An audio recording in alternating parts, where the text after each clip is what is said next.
Hey, hi everyone. Welcome to this Langchain RAG crash course. In this particular course, which is a two-part series course, we're gonna build a conversational RAG, basically a RAG chatbot. And this will be a conversational and also it will support a multiple users. Basically, that's the requirement we have in the production if you deploy a RAG chatbot. We will see how we will go from this a notebook, a Jupyter notebook, to creating the more structured application as an API, and then this RAG API then will be utilized by any front end. In our case, we're going to use our own Streamlit application which will communicate with the the API that we have built for our RAG chatbot. And you can see this particular API has the document management. Basically, you can add more documents to your RAG application. You can delete those documents, and then basically you can chat with this, right? As we know, all machine learning projects, or let's say all the things what we do, it starts with the Colab notebook or the Jupyter notebook, and that's where we're going to spend most of our time because we're going to see how things work here. So let me show you what exactly we're going to cover in this two-part series. So this will be a part one. In this part, we will go and we will understand what exactly the RAG. We will not go much into the theory, but most like a practical implementation and understand what exactly the RAG application. We will look at the Langchain and the Langchain expression language, basically the Langchain component that makes us easy to create this LLM application, and we will explore them. Then we will see how do we process the documents using the Langchain utilities, how do we create the vector database, basically a semantic search, and then we will step by step build our basic RAG chain. Once we have our basic RAG chain ready, we will make it a conversational RAG. The conversational means the user is able to ask a follow-up question. The chatbot understand the previous questions and the interactions and then answering based on that. So we will see how do we refine and contextualize the follow-up question so that it works well with the RAG application. And we will also see some of the pre-built line chain RAG chains that we could use to build this kind of application. And finally we will see how we can make this a RAG chatbot as a multi-user chatbot. So we will see how we can store the conversation history or the all the sessions information in the database. And then once we have all these things ready, then we will see how can we take our this notebook and productionize it, basically converting this notebook into an API. So we will use the fast API, and we will those expose those endpoints what I just shown here. And this endpoints then basically can be used by any front end. This is how reality things works. So as a freelancer, or we have our future smart AI where we build a custom RAG or the LLM applications for our client. Most of the times the delivered application is an API, and then our clients can use this API and they can integrate with any application or any front end they want to use. In our case, we're gonna use the Streamlit as a front end, and this Streamlit gonna communicate with this particular API. So this is what we're going to cover in this particular crash course. As I said, we will not spend much time on the theory, but we will see what exactly the retrieval augmented generation, right? So we will touch upon each of these words. So let's first understand what exactly retrieval augmented generation or the RAG and why it is important. Each of us has used some kind of LLM like a chat GPT, right? Where we could ask something and chat GPT answers us. And this is nothing but the generation. So it's actually generating the output or the content for you. That's why we call them as a generative model. And that's one of the thing in the RAG, which is the generation, right? But that generation is getting augmented by the retrieval, and we're going to see what exactly that means. So if you look at any typical RAG system, let me show you some diagram which is from the Langchain website. So this is what things happen. So we got some question that we want to ask to the LLM, just like what I asked here. And that question can directly we can pass to the LLM, and LLM can answer. This is what we did here. But most of the time what happens, what we are asking, maybe LLM is not aware of that information. Maybe LLM has been trained it 2 years back, and there are a lot of new things has happened. So basically it doesn't have don't have access to the latest information. That is one thing. Other thing is that this particular LLM don't have access to your proprietary documents. So in your company, in your system, you have many documents, and these documents has a lot of important information. That's the knowledge what you have about your application, your company. and this knowledge, this external knowledge, is not accessible to the LLM. So RAG is nothing but is bringing this retrieval to this particular generation. So what exactly we are doing when we ask a question, we first retrieve some meaningful important information, or we call it context, to answer this particular question.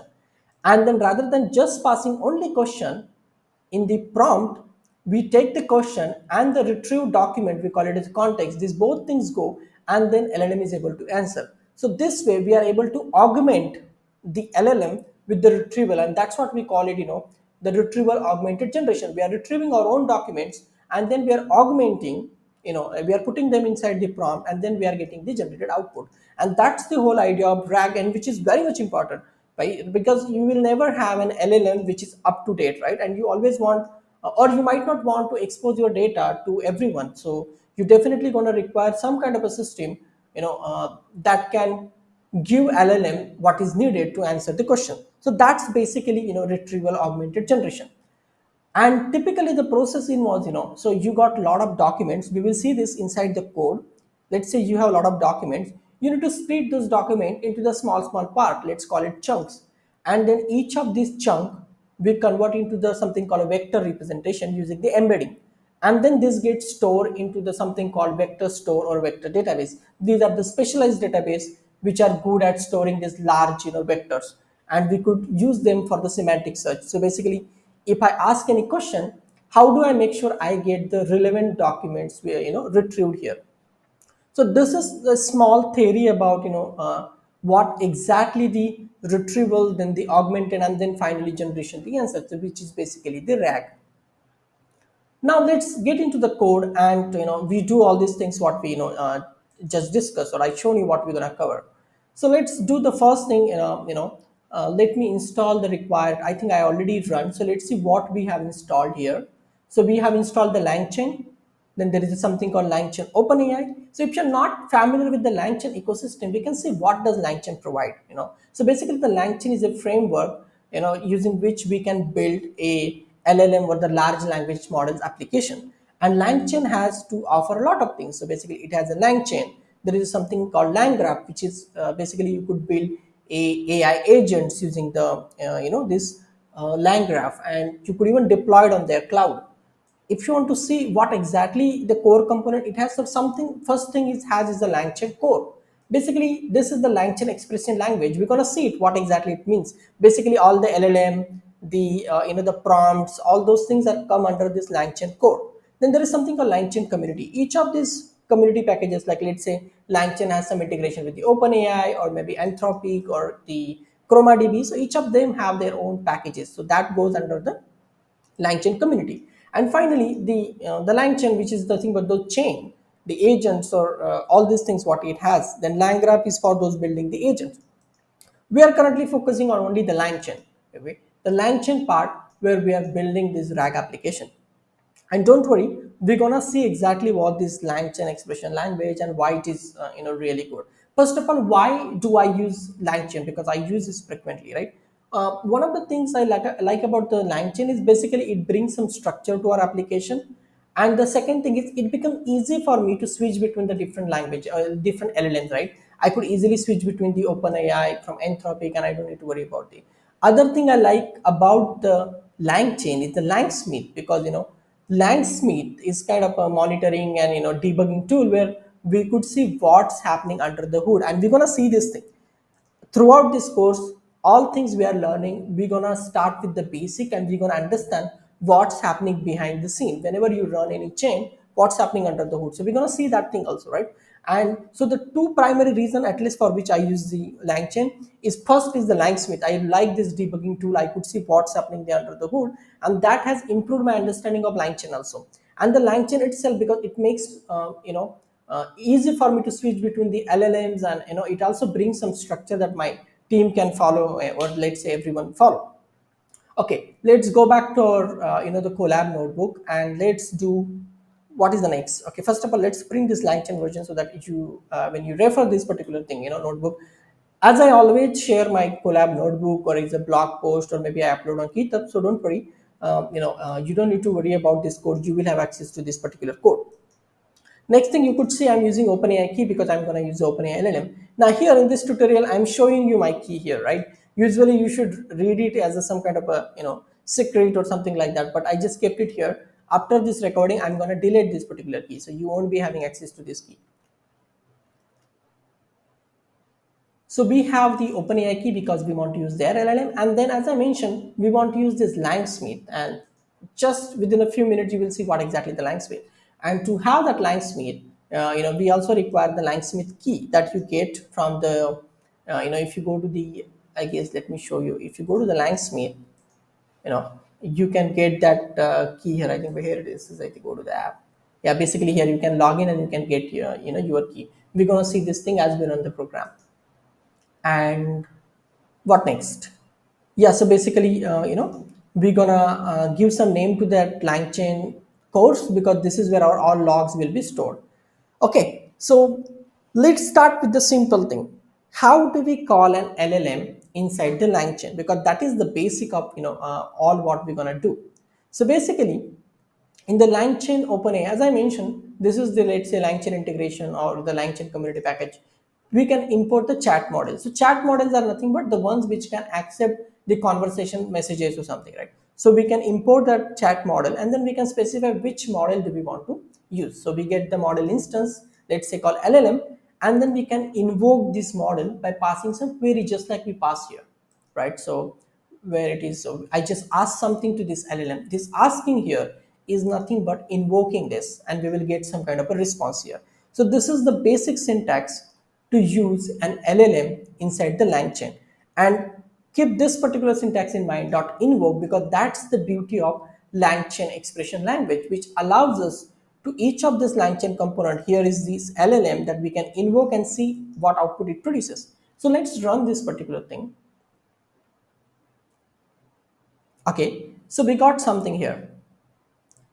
When I run this LLM by passing some input to it, let's say I'm asking tell me a joke, I got response of a type called AI message. And this message has something called content. Where is the actual string response I have? So this is some kind of a joke that it has created. So let's see what has happened under the hood. That's what I told you. We will see inside the Langsmith what's happening. Okay, so we are inside this, the Langsmith. You can see this is the Langsmith, tracing where we have all the runs, and I have multiple projects, but I am currently inside the Langchain course because that's what the name we have given. If you look at here, what name we have given for tracing is this Langchain course, and that's the reason I am getting this. So I just called an LLM. So whenever you call any chain, so even LLM is a part of it, like let's say it's a LangChain component. So when I call this thing, I could see what has happened under the hood here. Each call, you can see this is a chat OpenAI call. And if I click here,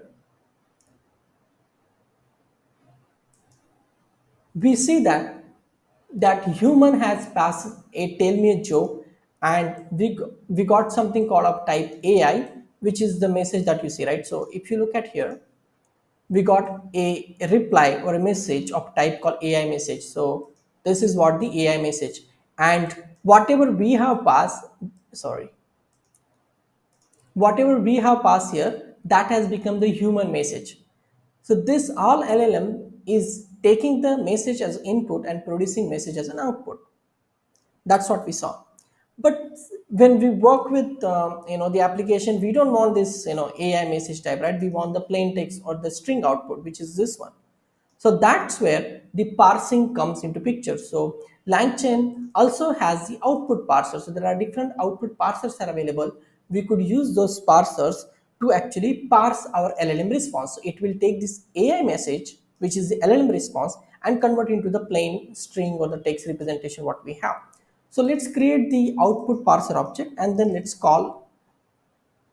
take the LLM response that we got, and we will pass through the output parser, and let's see what we get. Okay, we can see we got the same plain text what we just saw above. So we saw LLM which produces an AI message, and then this AI message we passed to the parser, and eventually we got the plain text output. Let me see whether this thing is also recorded into the Langsmith or not. So let's go to the Langsmith, and yes, you could see we also have this particular run has a recorded into the Langsmith, and we see what is happening here. If I click on that, input was the AI message. That's correct, because we had passed the the model response, which was the AI message. And the output, you can see there is no message type, it's a plain text output compared to what we saw earlier. When we call the LLM, the input was the message of type human and the output of type message AI. Here it took, so basically we are passing the output of LLM to the parser, and that is the reason we could put this in a better way, and that's nothing but the Langchain chains. So let's create a simple chain. Chain is nothing but, let's say, you can put this Langchain component in a sequential manner and you can execute them, because we saw first we have to pass through the LLM and then output of the LLM then needs to pass through the parser. Then why not put them as a single chain?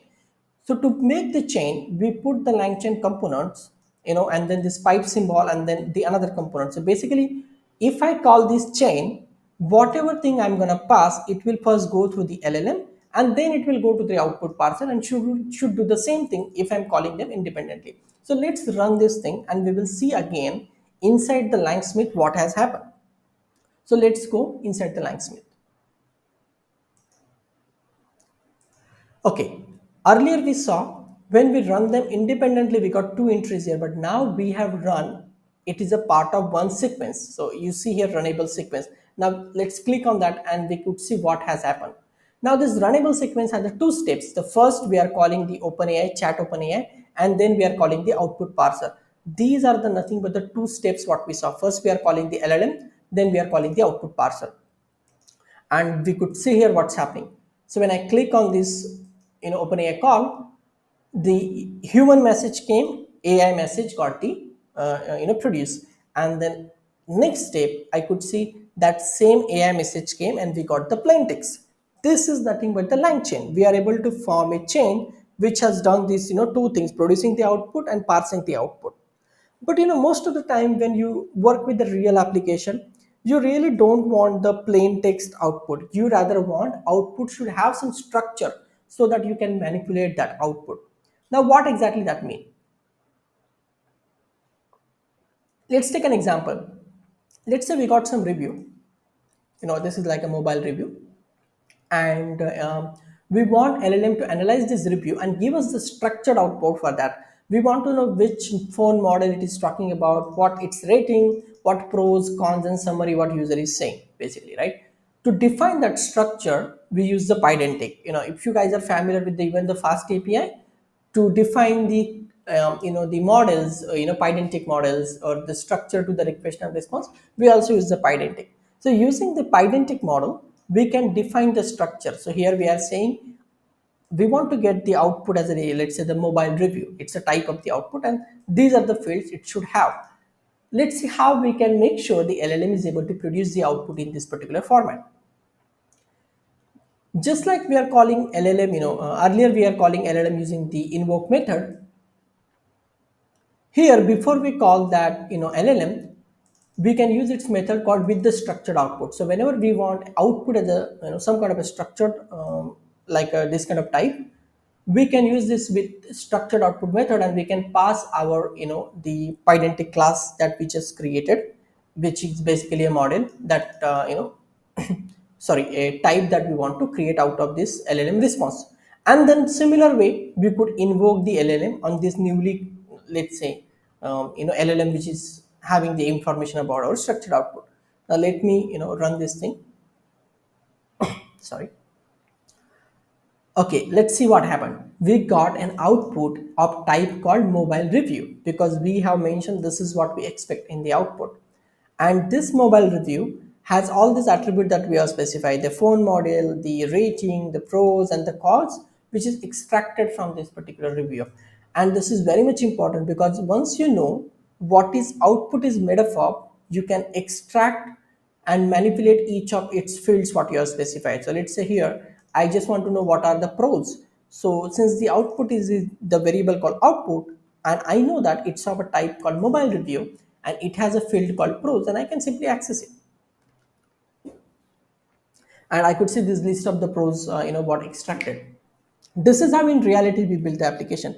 Even if you build the natural language to SQL application, we might want to specify some structure that I want SQL query, then I might want some explanation or something like that, so that you have a control what output it is produced. Okay, now what next? Till the point, we got the LLM, we got this parser, but this input what we are passing is a static. But that's not how, in reality things are dynamic. The inputs has a variables or something called the placeholders, and we're going to see how does langchain allows us to specify those placeholders.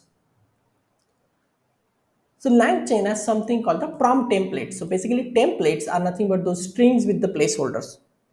So this is coming from this, let's say, Langchain core. So as I told you, when we saw here, there are certain things called Langchain core. So the prompts, LLMs, and all those components are specified inside this Langchain core. Again, we don't need to remember this thing. So from the Langchain core, we are importing the chat prompt template. Now, since we are dealing with the chat model, this OpenAI chat GPT is a chat model. Basically, it is taking a message or the conversation as an input. We saw even if you put the normal string like this, it is converting into the message because it is expecting a message.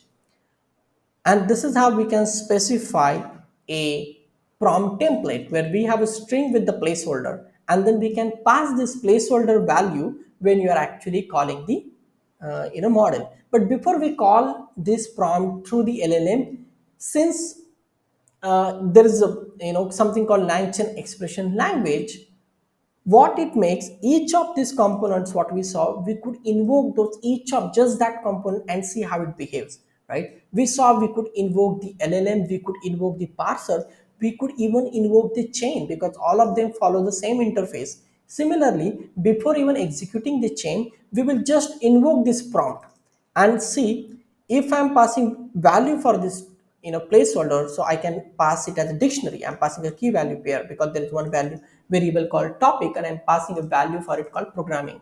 Now let's see this prompt get modified or not. This way we are able to make the dynamic prompts which has the placeholders. So the output is something called chat prompt value, which is basically nothing but your template with the value substituted. And as we guess, it is a type of called human message, and it is producing the list of messages because chat model can take the list of messages which represent the conversation. And here we could see the content, tell me a joke about, and this variable topic got replaced with something called programming.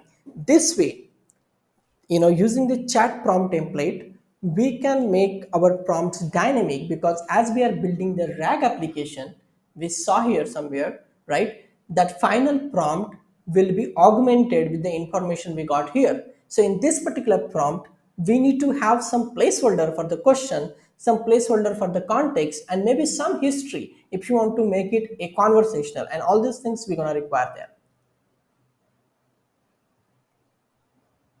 Okay, now let's go back to our building that Langchain chain because we are putting each component step by step.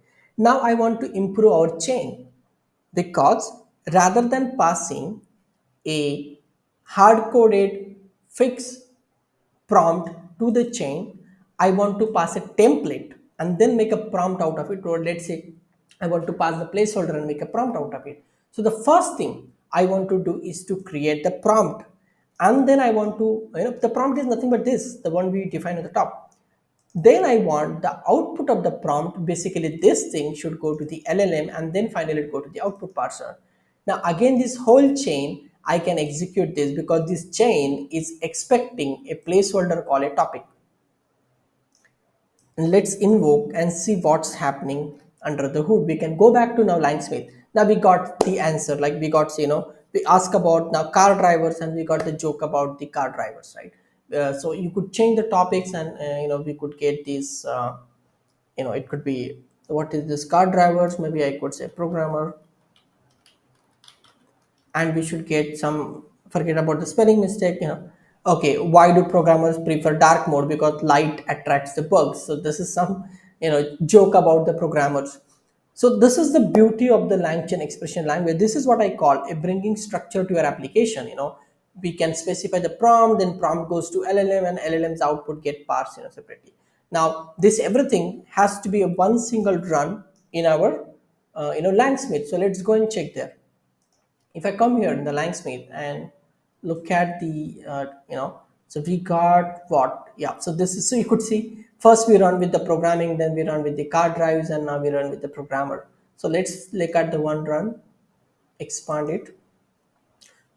Okay, now we could see earlier we saw only these two steps, chat model and the output parser, but now we have in front of it a prompt template where we pass a template. We pass the topic is equal to programmer, and then it converted into this message, tell me a joke about the programmer. Let me see in a different way. We could see default render raw output. Okay, I think this is how we see. Okay, so we pass this programmer as a topic, and it get now this will be something that is going to the LLM. So let's go to the LLM, and we could say tell me a joke about the programmer, and then we got this AI message, and that is going to the parser.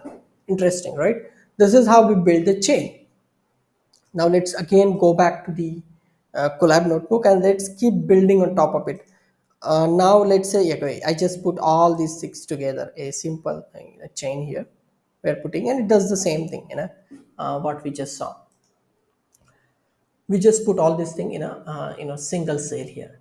Next, what we saw, these different messages coming, right? We saw AI message, we saw human message. So whenever we put some input, it's actually a message from the user, which is a human message. Now let's look at, we could create those message ourselves custom, right? For example, from the Langchain core, we could import the message type called human message and the system message.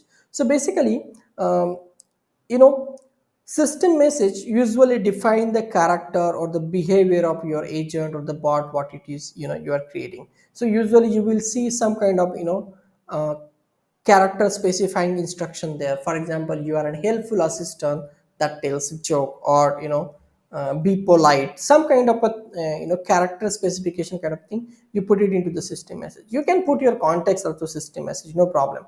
But this is usually the use of the system message to give some instruction that will define the character of this particular bot what we are creating. And we could create this system message because we saw each of this message, whenever we saw they have a field called content and the type of the message, which is this. So here also we are creating a system message by specifying the content that this is thing. Then we are creating a human message that tell me about programming, because it is about the jokes. And then, as we know that the LLM can take the list of messages, so we can put this thing. So this is how you could build a custom messages, system message, human message. And this is important, we're going to build this thing when we build the RAG application. So we are passing that first is message as a system message, second message is human message, and we are calling the same LLM that it should be able to do the similar job. Okay, so this way also we could pass a conversation as a list of messages. And we got the message as output, because we haven't used the output parser.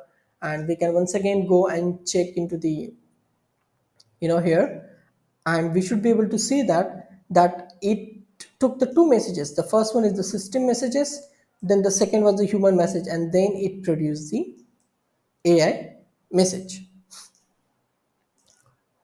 Okay, now next what we're gonna do, we're gonna see a different way of creating the prompt template. So the first way we saw of creating the prompt template is basically a string with some kind of a placeholder, right? But then we could also create the prompt with a list of messages, just like what we did here, because we know LLM accept the list of messages. So this was the one of the way to create the system messages using this this class, system message class.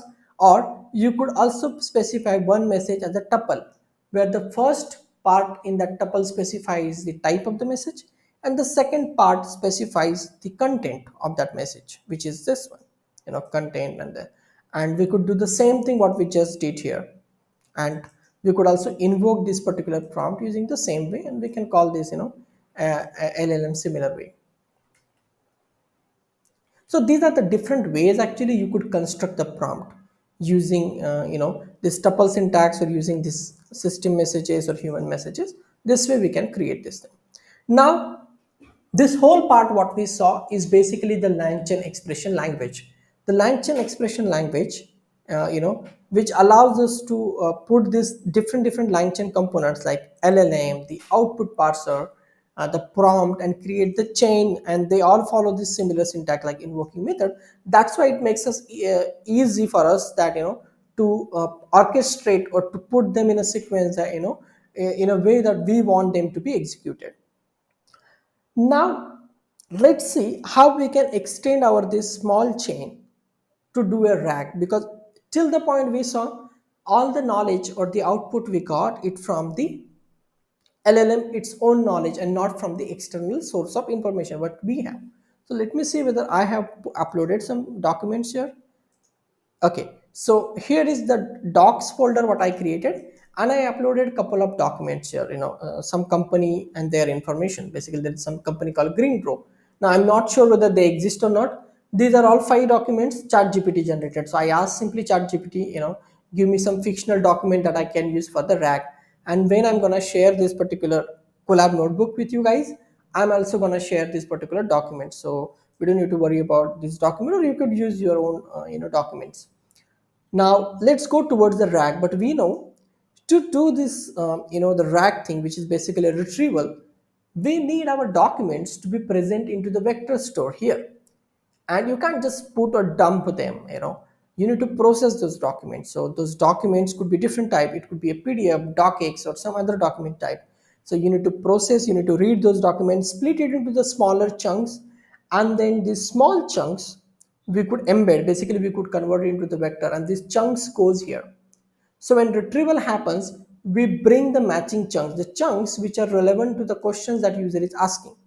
So let's focus on this part now. How do we load those documents? How do we split them, embed them, and store into the vector database? And how do we retrieve them? So let's see the step by step.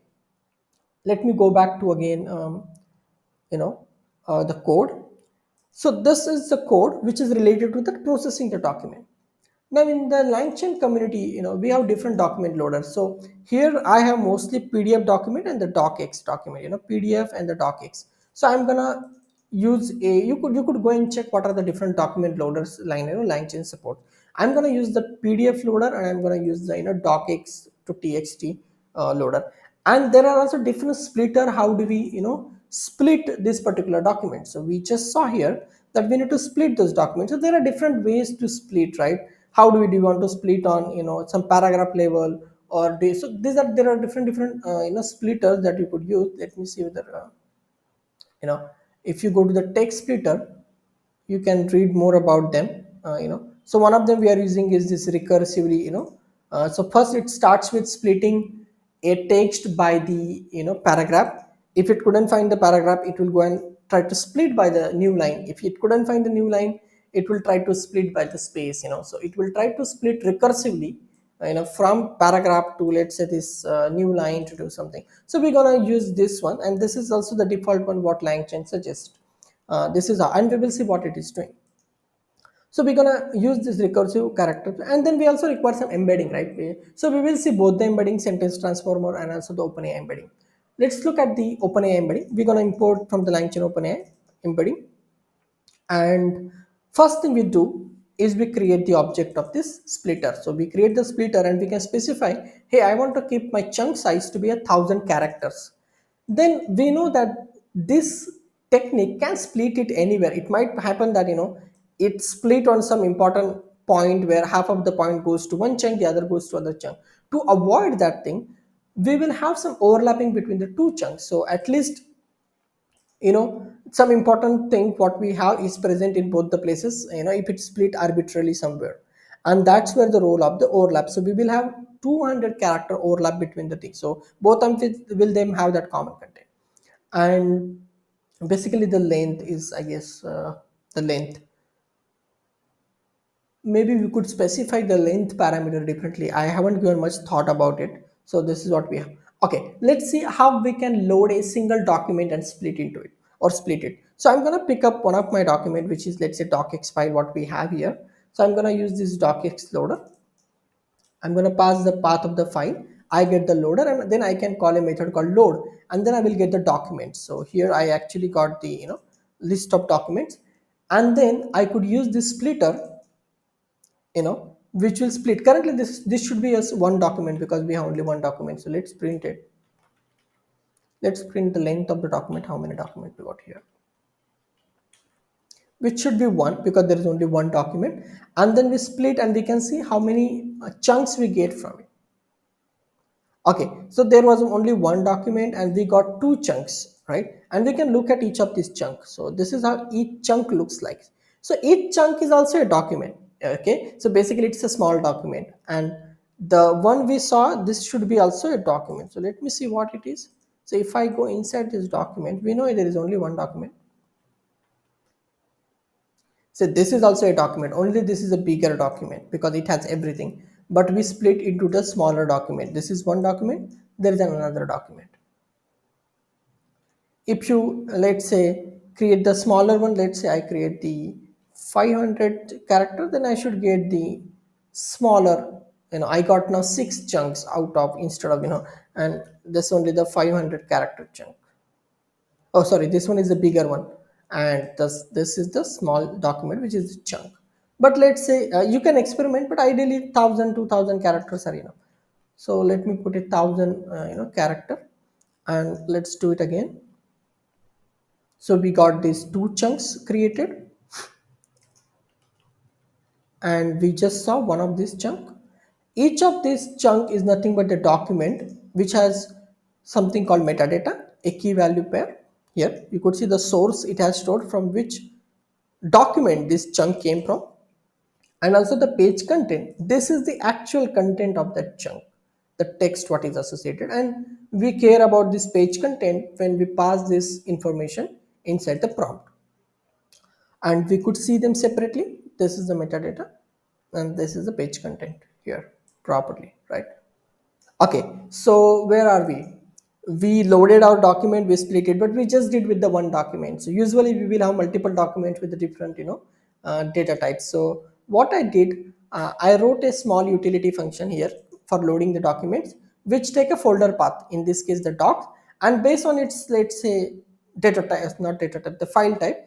If it is PDF, it will use the PyPDF loader. If it is docx, it can use this. If it is HTML, you can use some different loader because it support lot of loader. But currently, I have only two. So let's call this function by passing the folder path, which is our docs. So means all the document. So let's call it. Okay, so we total got the 5 documents from the folder, 1 2 3 4 5. So 5 documents are there, and total we got 8 chunks out of these 5 documents. Now let's embed all those documents. As I mentioned, first we're gonna try the OpenAI embedding, but we could also use the sentence transformer embedding. So we can create the OpenAI embedding instance, and we can call a method called embed documents, where we have to pass our page content. So we know each split has a content, right? Page content. So we are passing the list of page content here, and we are getting this output, document embedding. So it has embedded the 8 documents. So basically this is nothing but the list of page content that we are passing. And let's look at how each embedding looks like.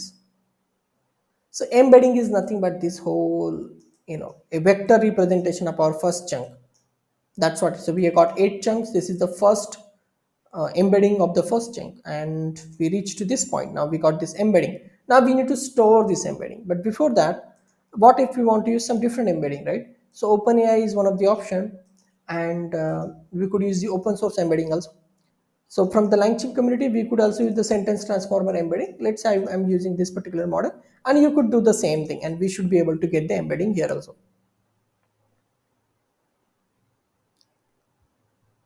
Okay, we got some deprecation warning. Maybe it is downloaded this, the model name which I just specified.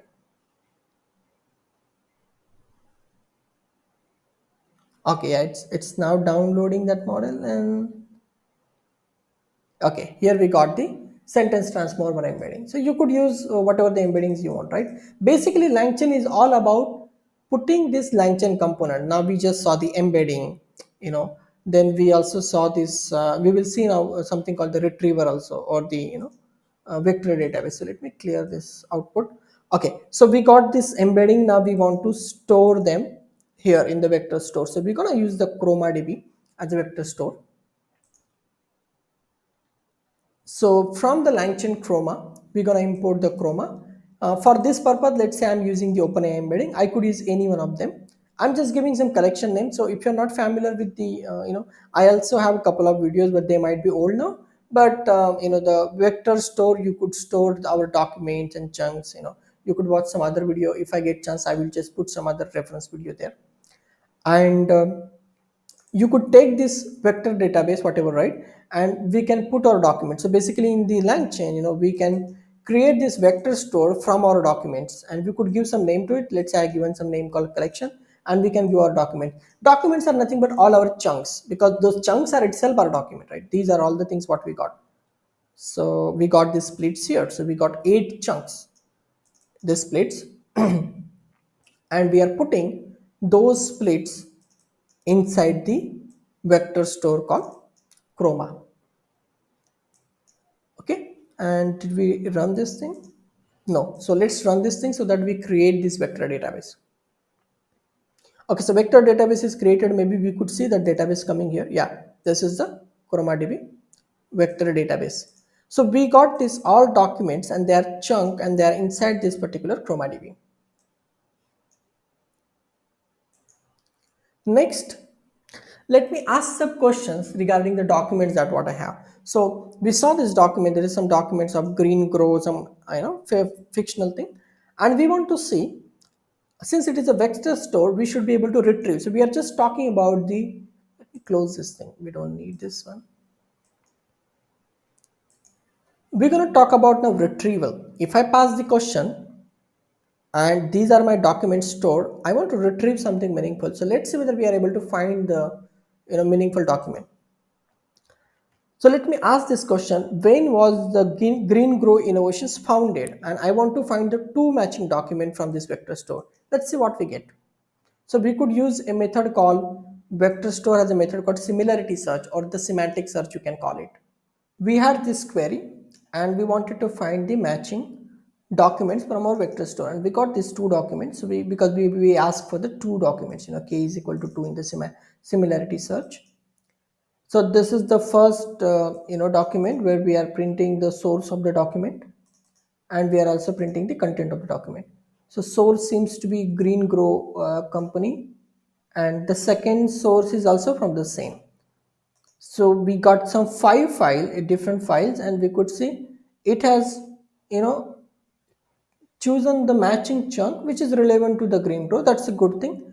And I guess one of them even have the information about when it was founded.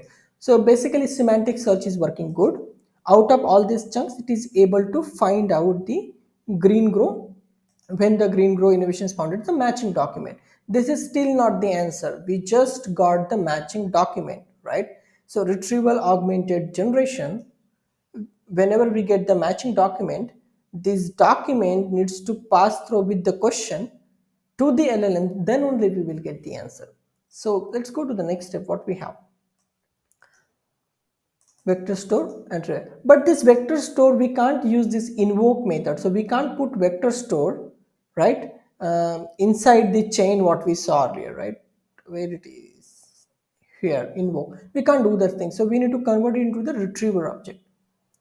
So the Langchain makes it easy. So we could use our vector store as a retriever, and we will get the retriever object. And we could do the same thing what we just did. We can now use the invoke method and pass our query, and it should do the similar job or the same job what it just did. Okay, now we saw we got these 2 documents written. I guess yeah, this is one document, this is another document, and both of them are again same. So this retriever is capable of retrieving the information. Now let's put this retriever with our chain so that we can improve our chain. So I'm creating a chat prompt template here. let's say similar to this. So we want to have a template here which will have a place for the question and the context that we are getting. So we are saying answer the question based only on the following context. So there is a placeholder for the context and there is a placeholder for the question. So let's run this prompt.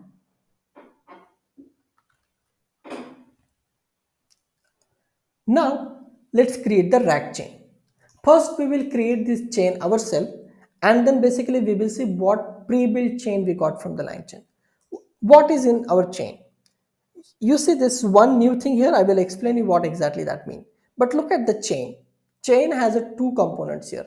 The first component is this dictionary what you see here, and this dictionary is going to the prompt.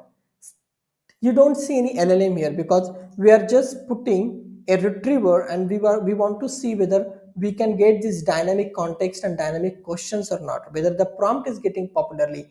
And we know that every chain we could invoke irrespective of whether we have LLM prompt or something. So let me run this thing and I will show you what we see. Okay, so we got the prompt template value. So basically we got this same template with the matching context and the question. Okay, you can see we got those documents dynamically added as a context here. This one. What exactly this doing here? So we know that our prompt requires two placeholders, the question and the context. You know what does runnable pass-through does? Runnable pass-through is nothing but whatever we are passing here, that value is actually this runnable pass-through. So this part of the chain is saying whatever I am passing through while invoking the chain, it become the question, and the context will become whatever we get from the retriever. That's why the prompt will get access to these two variables, the context and the question. Let's see what we see inside the Langsmith. So let me go there.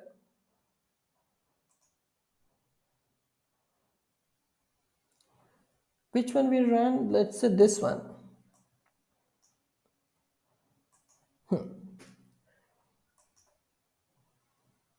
The first point, whatever the input we pass, it became a question. This is what I guess this runnable pass through did. It simply take our question, this input, what we pass, and it became a question because the question is the variable they are expecting. Next, vector store. So vector store, this query, whatever we ask, it goes to the vector store and it retrieves the two documents, document 1 and the document 2. Both are from this docx file. After this vector store, we could see a prompt is getting, okay, this runnable pass through.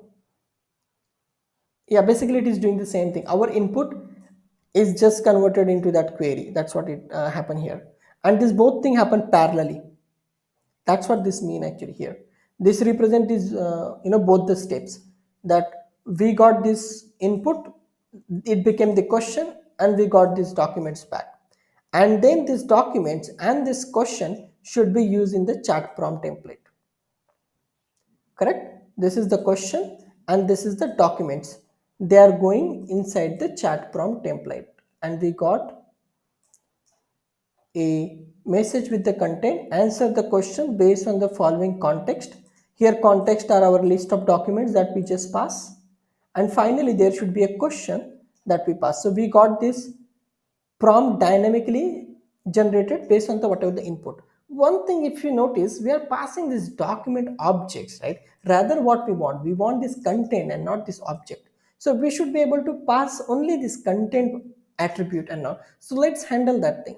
Let me go back to the chain, and we create one small function which take our documents and it take the content, page content of that particular document, and join them using this two new line things. So basically if I have this two document will become a single string where each document content is separated by this two slash, right? That's what we're going to do here.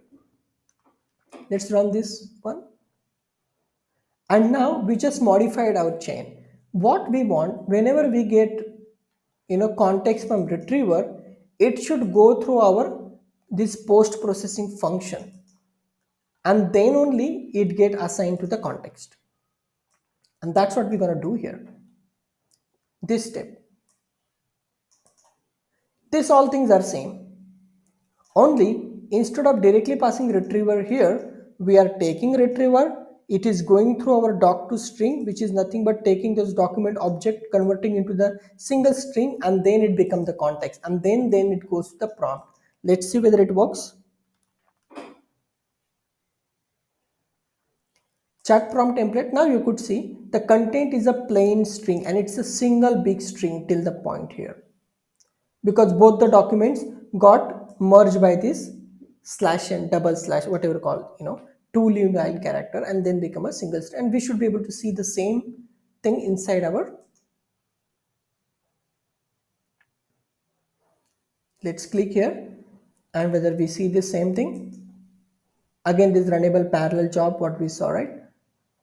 It takes this input. Now you see context is very plain text what we just passed. And so this is the vector store. We got these two document. If you look at the doc to string, it took those two documents and convert into the single long string separated by those two new line character. This is what I like about the Langchain, especially this Langsmith, which makes LLM application development very easy, because we could really figure it out why something is not working.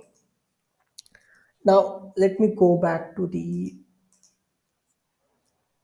our code. Till the point we are still not reached to this particular thing, which is basically generating answer using that retrieval. We are still here only, but now we are able to have the prompt which has the relevant document and the question detail.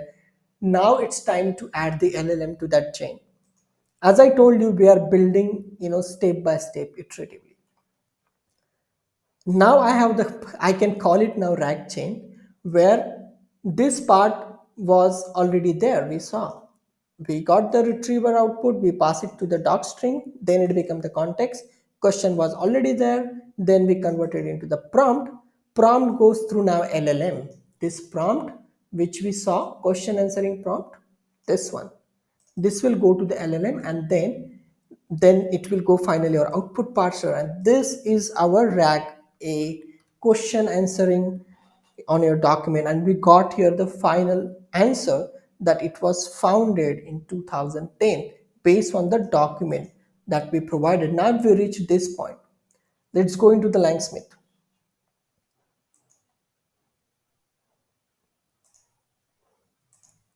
Now we could see there are a couple of more components, or the we saw earlier it was up to this point only. We know up to this point, this chat prompt let get, then it goes to the LLM, this whole big message that we sent, where we have our system instruction, then we have our context up to this point, and then finally we have our question, and we are anchoring it for give me the answer. We got the AI message, that AI message should be coming here, and we got the plain text output. This is the retrieval augmented generation, right? We generated our output where we augmented our LLM with the context that we retrieved from our vector store, which is our own proprietary data.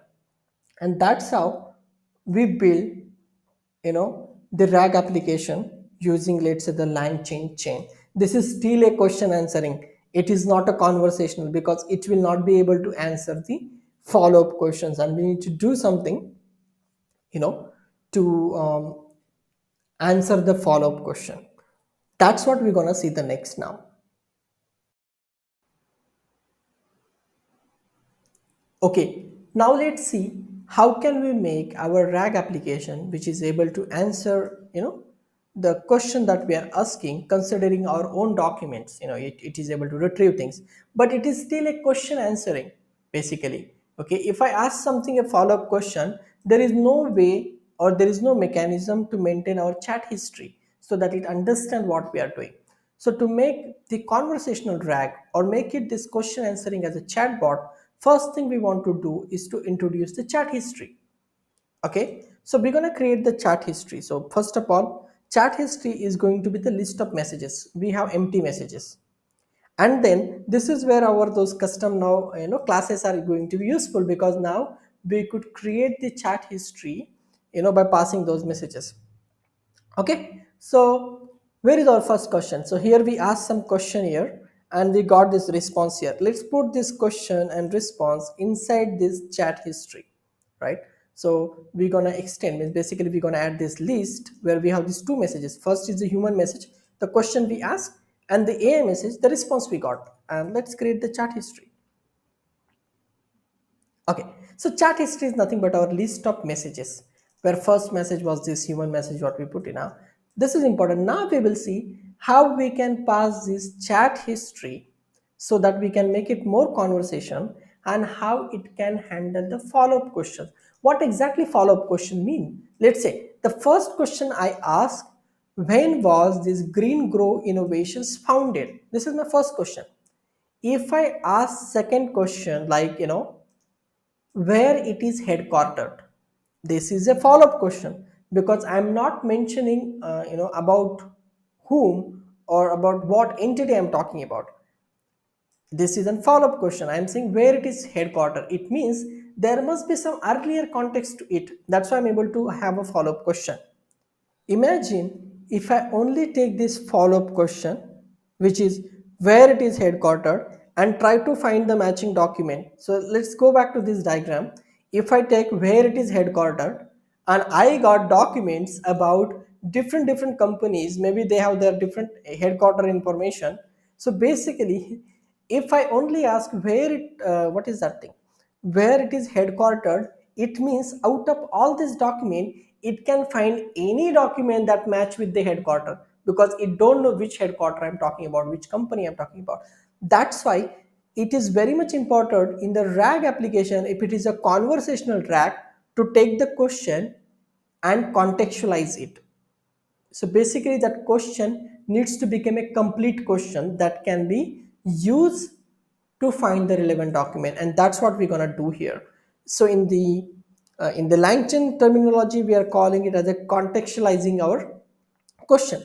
So basically, how do we contextualize? We have to use LLM for that. So what we could do, we can take our question, we can take our chat history, and we can give it to LLM and say, hey, here is our chat history and here is the question that we have. Can you make this question, or can you make it a standalone question, means it is a complete question that can be used. So this is a simple prompt where we are saying, this is a system instruction. We are saying, we will give you the chat history and the latest user question, convert this into the standalone question, and we will see whether how does it works. So basically we have this prompt.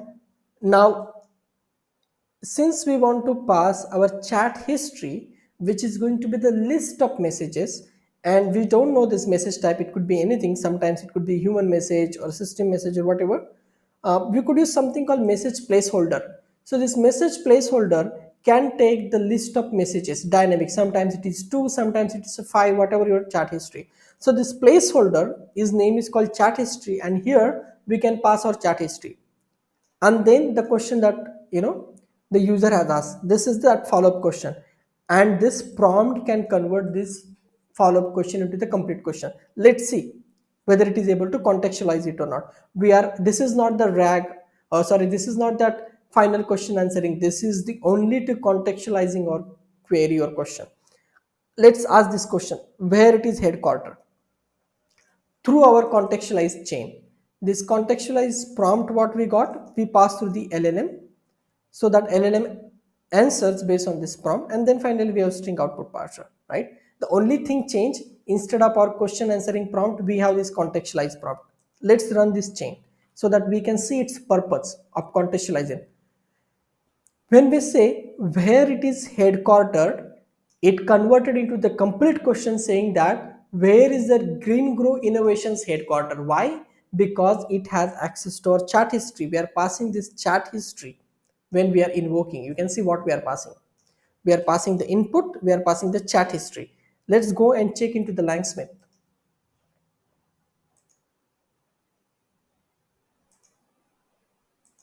Okay, this is our contextualizing prompt what we just saw.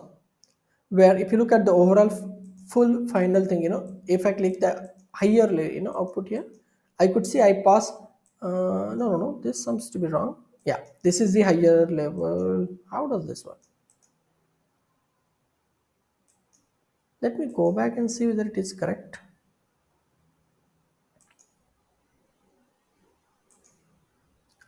Okay, let's see what happened first. Did we ask when was green grow innovation founded? Directly we asked like this. Let's go back and see whether what's happening here. We got this prompt.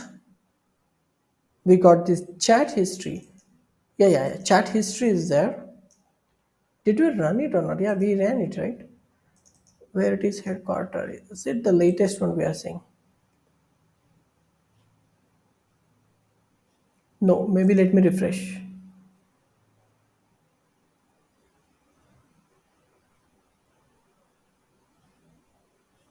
Let's run it again, whether it worked or not. Contextualize queue chain, invoke this one. So here input is where it is headquartered. So this should be input, right? If I see this thing in our,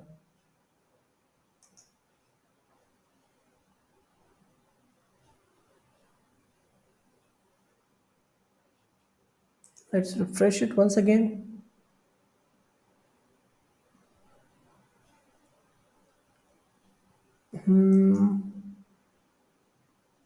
Yes, this is what I would run. So we ask where it is headquartered. This is what we ask. And then we also pass a chat history, which is our human message and the AI message, which was the earlier thing. And then finally, it converted into the complete question that where is Greenbrow Innovations headquartered? So what we saw here outside, why we see this as output, AI Greenbrow Innovation was founded. Why we see the output of this thing?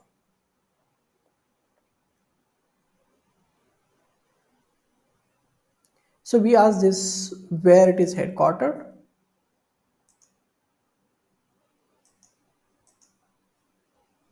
with the runnable sequence, yeah, where it is headquartered with the two messages, which is our chat history. And then we got this complete message. This is what whole sequence it did. We just got this complete message. Then let's go back here. Did I run it multiple time or something? So this is a placeholder. This is just a single LLM call and it has to be the one single thing. Anyway, so we just saw whenever we are putting this one where it is headquartered, it is getting converted into the complete question. Now let's take this further. We can create a retriever which is history aware, basically which is able to contextualize our chain or the contextualize our question. So Langchain has a pre-built chain called create history aware chain. This create history aware chain requires extra thing called contextualize queue prompt and this LLM. So basically we just saw, right, we could use our contextualize prompt pass through the LLM. So we require these two extra things before we pass the retriever, and that's what this create history aware retriever does. It take our normal retriever, then uses our LLM and our contextualized prompt, and then we became the history aware retriever. So basically retriever which takes the complete question, and we can test it now. So we ask where it is headquartered, and you could see this retriever return these two document 1 and document 2, all are related to the green group. It means this retriever was able to what I say, this retriever, what happens if I use the normal retriever, let's say not the history hour, we also have the normal retriever, right? Let's use only normal retriever and see what happens with the same question. But this retriever don't require this all this thing, right? Maybe it require only this thing, invoke this.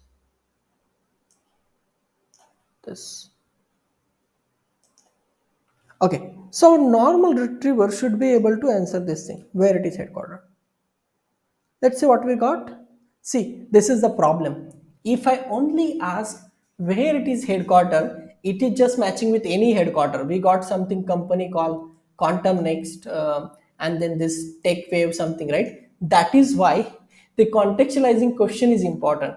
Since we are here contextualizing that question using this contextualized prompt, it get converted into the complete question, and that's the reason we are getting the matching documents from this, right? That is why it is very much important. If you just pass the follow-up question without contextualizing it, you can get anything that is matching, there. So let's see, we just ran this thing again. I want to see in the Langsmith whether everything is fine and we understand what's happening. Let's go to the Langsmith. Okay, so is it creating two runs or one run? So this is one single thing, right? The history aware retriever. The ultimate goal should be the message that we are getting. Let me go there.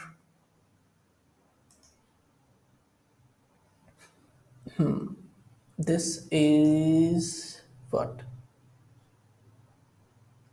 This is our retrieval chain that we just ran.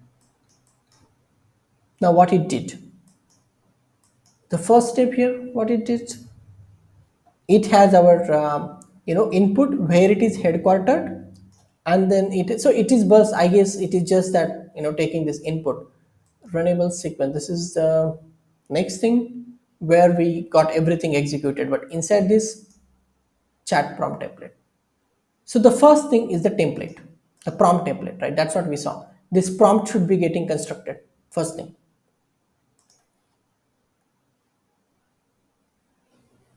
And we got this chat history, we got this prompt given a chat history. You want to do something, but any other way we could see it. I was seeing other, right? This default. Anyway, raw output looks same.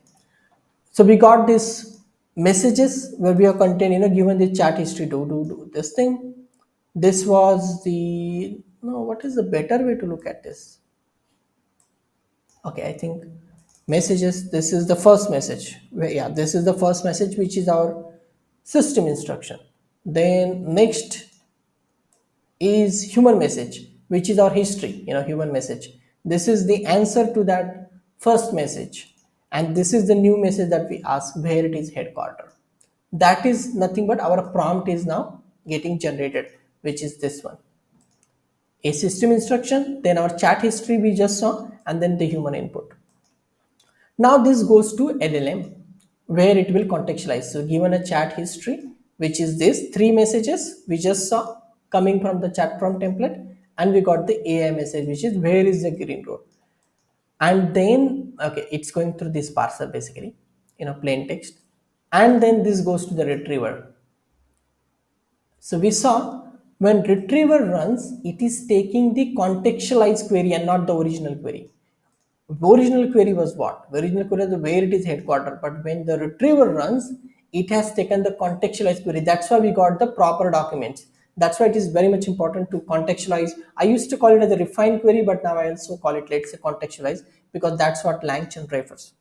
Now we are able to contextualize, but things are not finished here, because we just did this part. Now till the point we are only doing this retrieve part. Only thing we replace is now we have the conversational support, that this retrieve is capable of dealing with the follow-up questions and bringing the right document here with an extra LLM call that we just saw. Now let's put all these things together to create the final LLM chain. Okay, this is just that retriever invoke widget, right? That leave that thing. Now let's create one more prompt, because the earlier prompt we just saw was for the contextualizing. Now we require this QA prompt again, so that it is that for helpful assistant we will give you the context, we will give you the chat history. This is new because we're going to pass the chat history to it also, and then it's going to answer our question. But this time we're going to use Langchain pre-built capabilities. One chain we could create using these, the pre-built chain is called the a stop document chain, which is basically the question answering chain, where we require an LLM and our question answering prompt. LLM is the same instance that we have initiated in a long time, and this QA prompt. So basically question answering prompt can take this thing, chat history, and this is the final element in our this thing. We are talking about this one. This is what we just created, which is this stop chain. And we can create the final retrieval chain, which is basically whole this thing, by using the one which we just created, which is this question answering chain, and this whole part we just executed earlier is called the context aware retrieval, that thing. So we take our history aware retriever, then we take the question answering chain, and then we got the final RAG chain. So the difference is here we are using all this pre-built chain, one. So earlier what we did, if you forget what we did earlier we used to see, this is our QA chain. This is what we did earlier, our QA chain. And this was the retriever part. Now we replace that functionality with pre-built chain. This creates stuff chain, which takes our LLM and the QA prompt, the question answering prompt, which has the placeholder for context, input, query, and chat history. And we know that this is not sufficient, because this question answering will only work well when the right context will come, and the right context will only come when we will use the history of a retriever. So these both things combined together, we are creating a retrieval chain which has this history aware retrieval plus the LLM prompt. Let's run this thing now, so that we could see in the Langchain. That's where we could see easily what's happening. You also see that when we use this pre-built chain, the output is coming like everything, what input we pass, what chat history we pass, and then I think what the context we got, and there is a final answer we got. It has everything. So this is also one of the good reason to use this chain, because you have all this debugging information at your end. What was the input, what was the chat history, and this is the final. Now it is able to answer that Green Grow Innovation is headquartered in Portland, Oregon.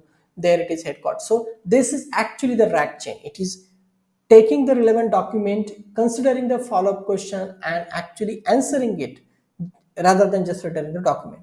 Let me go back to the again our thing. So this is our full retrieval chain, single chain. Okay, we saw it has multiple components into it. The first component, when I click on it, what its job? First component, take where it is headquartered and give me the relevant documents and the history. That's the job of the first component. What is the second component? It second component took our query, the relevant documents, our history, and then finally it answered the thing. And we could see step by step what's happening. First, this prompt, our that this should be our contextualized prompt. Given a chat history, all this chat history we have given, this is the prompt creation. Then this is actually calling that contextualized prompt by passing the LLM, and we got the contextualized query. Where is that? Then it goes to vector database. We got the relevant documents here. Now all of those things, because we know the QA chain require the context, chat history, and the input. Everything goes there. So the QA chain, which is this one, it got everything: input, chat history, and the documents. And then finally it is able to answer it here. This is the QA prompt. This is the dynamic context that we got from this vector retriever. And finally, this is the chat history, earlier messages. This is our follow-up question, and we got this there. You might be wondering, okay, here in the vector store, if you see, we have used the standalone question, a refined question to get the document. But in the final query call, we are using that same follow-up question, and it works here. Why? Because this LLM is a chat model, and it has already access to my chat history. That's why even if I ask the follow-up question, it knows what I'm asking. The problem was not with the LLM, whether it is able to answer the follow-up question or not. Problem was actually getting the right relevant documents. That was the challenge. Whether if I ask the follow-up question, whether I'm able to get the retrieval in the proper documents or not. And that is the reason we are using that history aware thing. And that's why when I call the QA prompt here, I'm just passing the original input, which is follow-up question, and still we get the right answer, because LLM can deal with the follow-up question once it has the right context. That's how we do things. Okay, till the point, okay, we have got, basically the conversational RAG. It is able to answer the follow-up question by contextualizing it, bring the right document, and we saw how we can use the history aware retriever, and we also saw how we could create the retrieval chain by using that history aware retriever and the whatever the question answering chain. Now, final thing in the first part of our crash course is actually how do we, this make it more production ready, right? No one gonna store the history like this in a Python variable that what we just saw, right? We need to use database to store all this conversation, and we should be able to retrieve that, the conversation history, basically those all chat messages based on which conversation is going on, because at a time there will be multiple users using this application, and for each user or each session we need to store those things. And that is the next thing we're going to do in the collaborate book. So real quick, because we're going to see this in the second part when we actually put this thing as a part of FastAPI. So as I mentioned, we require some database to store. What I'm going to do, I'm going to use the SQLite database so that I could support the multiple user. So I'm going to create some database called RAG app here. We are using SQLite, which is in-memory database, SQLite. I'm defining one function, a create application log. What it does, it simply create one table, and that table I'm calling application log, which is storing a session ID which we will create, because every time conversation is happening, we have to give some session or conversation ID. That's how we will come to know which message is part of which conversation. So that is the session ID. This is the user query that is asked. This is the GPT response we got, LLM response we got. Which model did we use? And this is the typical simple fields we use anytime we build any application to log all these details. Next, there is this function which take a session ID which we're gonna create, what user asked, what response we got, and simply insert into this particular table. So you got table created, you got function to insert. Now we need a function to get that chat history. So we have another function called get chat history. We take the session ID and retrieves all the messages of that particular session. So we let's say we use the where clause where session is equal to whatever we are passing, and we want to get what user asked and what GPT got, right? So whatever the user asked, which is user query, will become the human message, and whatever the GPT response we got, which will become the AI message, and we will collect all of them messages here, and that's how we will get the history. Very simple. So let's create this application log table, right, and see whether it is working or not.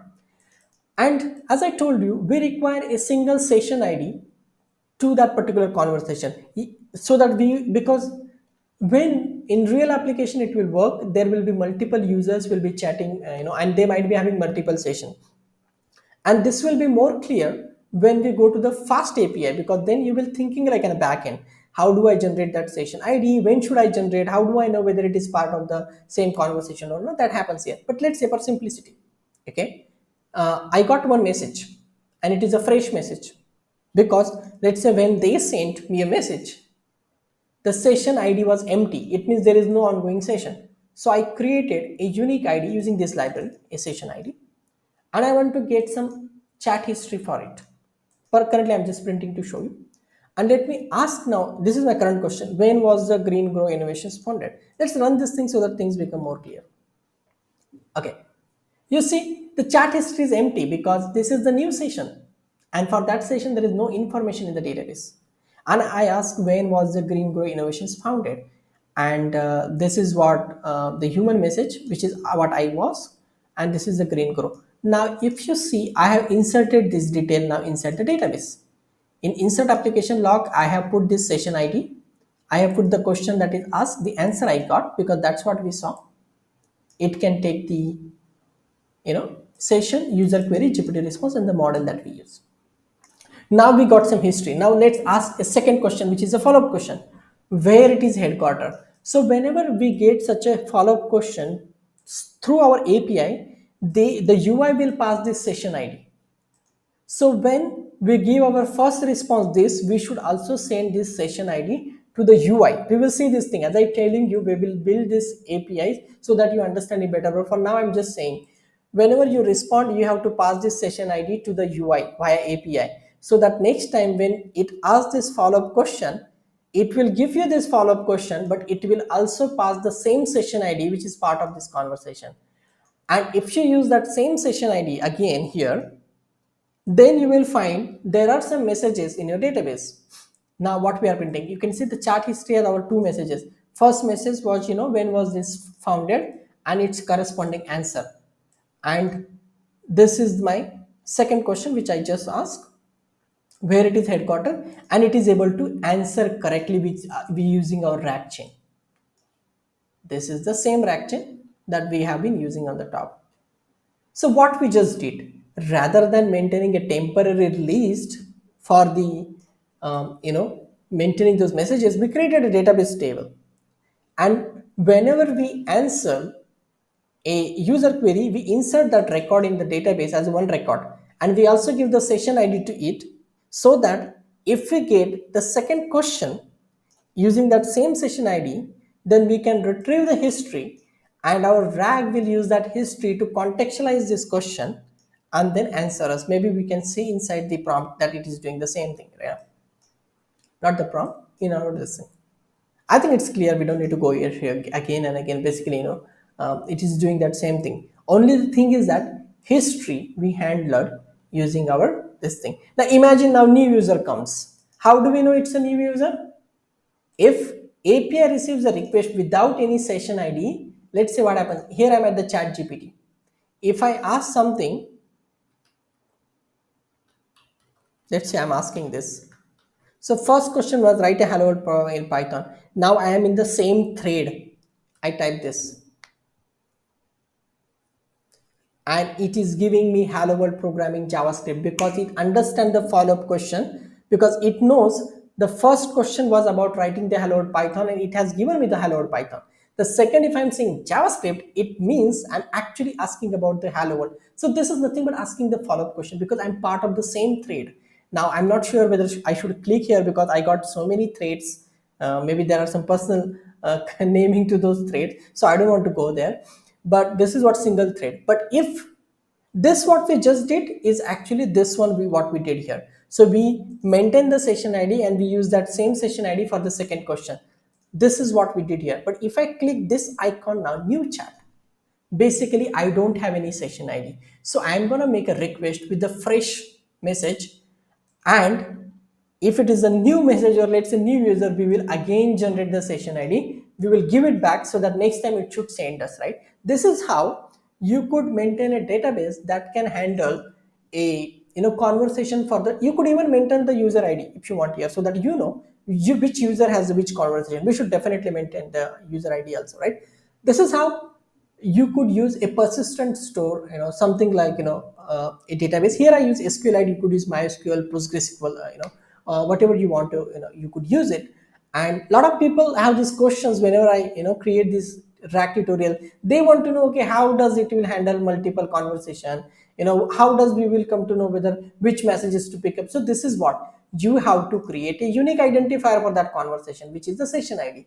And using that, you can basically what I say, retrieve the relevant messages from the database, right? So this was our first part of our crash course. Hey, hi everyone, welcome back to our Langchain conversational RAG crash course. This is the second part of our course.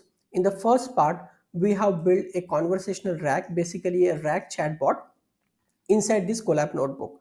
And this particular chatbot is able to handle the follow-up questions. We are able to contextualize or refine those user questions, bring the right documents. We have seen how to use those pre-built Langchain chains, and we also saw how can we maintain a chat history inside the database. So we have all the working parts here, but as we know, we're not going to deploy this Colab notebook when we want to deploy any application. So basically we will be creating an API like this. So what we will do in this video, we're gonna convert this Colab notebook into the API, and we will also see how can any front end like a Streamlit application, or it could be any React.js, Next.js application, how it can communicate with our API, right?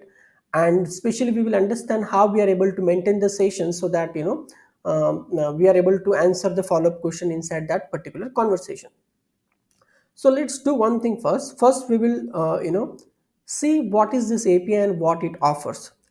But before that, if you are not familiar with this part, first part, I encourage you to please go and watch this particular part, because this is where I have explained all the code that we're gonna use. So I will be restructuring the same code to create this API. So let's see what this API offers. So first API, you could see there is an endpoint for the chat endpoint, which basically we can chat with our RAG, or let's say we can chat with our own documents. That's what this endpoint does. Next endpoint, we have to upload the doc. We can add more documents to our RAG application and keep updating the knowledge base. We could list our documents and then we can delete the documents what we have. So let's see, first let's list document to see what we have.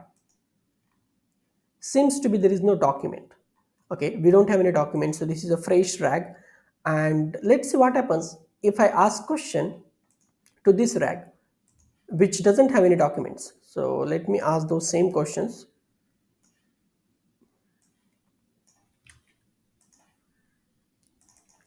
Here session is optional. We will see what exactly the session. So see what is session. If you use the chat GPT, if you click here a new chat, a new session start. So here, let's say if I don't provide the session ID, it means that I don't have any other conversation history. I'm starting fresh, and server should create a session ID and give me back. So let's say we are asking when was this Green Grow Innovations founded, and it is saying it is founded in 2016, and it has also retained a session ID. We know that we haven't provided any document. So this answer 2016 is actually coming from its own memory. We haven't provided any document. If you want to ask a follow-up questions, then we should pass this session ID. But let's say we are not passing the follow-up question. We are still asking same question again. So we saw it was saying 2016. Let's ask again. This time it is saying 2014. So it is trying to every time come up with some answer. Okay, this time again it is saying 2014, right? But you can see the session ID should be different. Let's say this is 65. So every time, this now it is 2015. So every time you ask a question without specifying the session ID, what our backend is doing, it is starting a session for you and it is giving you the session ID so that you can ask the follow-up question. One thing we understand, if we ask something and ChatGPT don't have answer for it, it can guess or hallucinate, it can come up with its own answer and it could be inconsistent, all the time. That is why we want to give our own knowledge to it. Let's upload a document. So we know that we have our document. Let me upload that document. So let's upload the document we got. Let's upload this history document which has this answer. And now we have uploaded this file. It is uploaded successfully. We could confirm whether the file is uploaded or not. Let's list our files. Yes, we could see the file did upload. Now let's go back and ask the same question. Now we know, because answer should be 2010 or something. That's what the answer should be. So let's go and check now. This time it is saying correct. Now it is able to answer from our own document, and it also has given us session ID. Let's use this session ID and ask the follow-up question. Let's ask it without follow-up question, and let's see what happens. Sorry, without session ID, and let's see what happens. I'm gonna ask. We are not passing the session ID, so it's going to be like a first session then, the first message in the session. It is saying Portland Green Grow is in. Now this answer is correct. Now you might be wondering, okay, without even any session ID, it is able to answer the follow-up question. It is able to answer the follow-up question because in our document there is only one company information. This Green Grow company information, and that is the only document our system is able to find, and that's why it is able to answer correctly, even though it doesn't know which companies we are asking for. Let's do one thing. Okay, let's put some more documents about the different companies, and now let's see whether it is able to answer correctly without specifying. So I got a couple of company document. Let's say I got this one company. Let me upload that doc. Let me try the other one also. And so I think we got now 4 companies info. Now let's see what happens. We're going to ask the same question to confirm whether we got all the documents. let's go to the list docs, and we should be able to see all the documents we just uploaded here. Yeah. So we got now 4 companies information. Now let's see what happens if I ask the same question.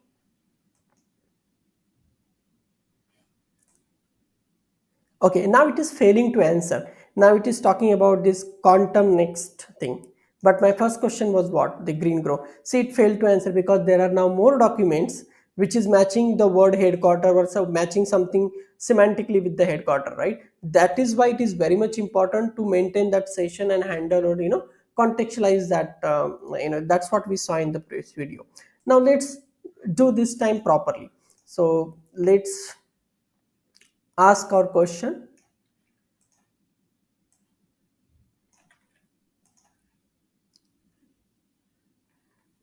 Right? Now let's take this session ID and then ask the follow-up question.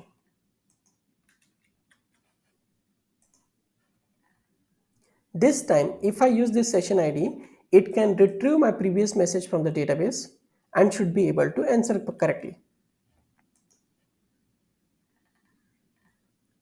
Okay, now it is able to answer that it is green grow, because it knows the first message was related to green grow. This is how the session is playing the role. Session is helping us to find out our previous messages from the database and use those messages to contextualize this particular question.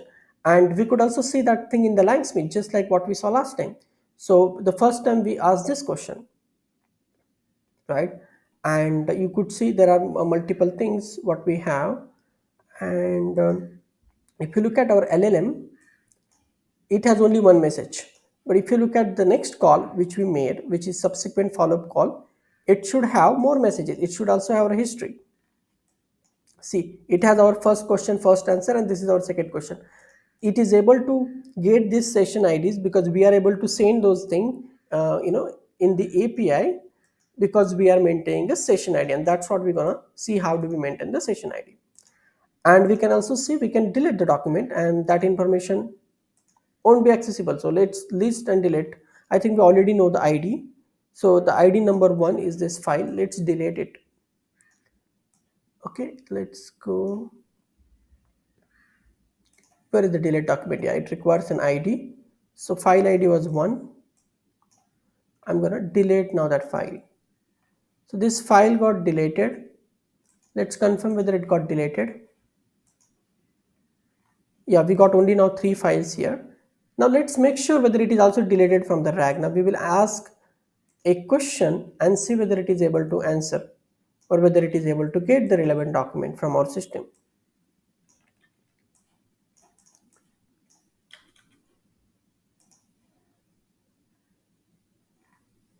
See, there is no context about the green grow because we have deleted document. It means deletion is also working properly. By the way, if you're not familiar with the FastAPI or something, you could check. I have created a video on the FastAPI. That's a beginner guide that you can, watch. So let's now we saw the API, right? Let's look at the front end also, which is communicating with this API before we go inside the code. So here is the Streamlit application that can communicate with our API. And we could ask the same questions here also. So because this Streamlit is calling our API. Now this is the chart, and this is the the left side panel. And if I do the refresh documents here, we can see here 3 files coming. This refresh document is basically listing our document. It is calling our list document endpoint, this one, and it is showing it there. For the delete also, it is using same list, and we could delete. But before that, we can ask that same question.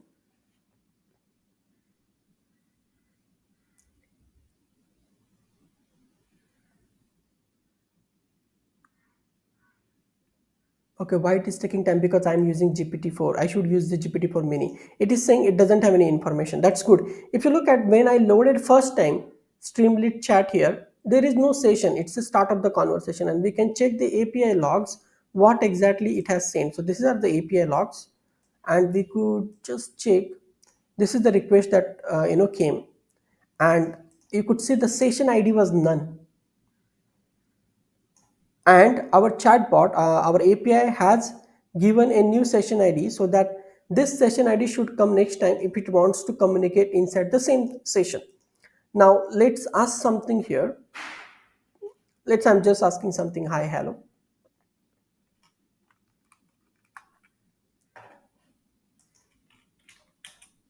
And let's observe the API logs. This is our request came high. This time you can see it has passed the session ID which we have given earlier. So this was the session ID provided by the API, and it has sent, so that is how it is able to have the conversation inside the same thread. Sorry. And it got some response. Now, since this document is not there, let's upload this document, right? If I refresh, it will be again a new session will start, and we will see how we are doing it in a Streamlit chat. So let me upload a document that we just deleted, which is this one. Yeah, upload document. Now we should be able to ask the question. So this document is uploaded successfully.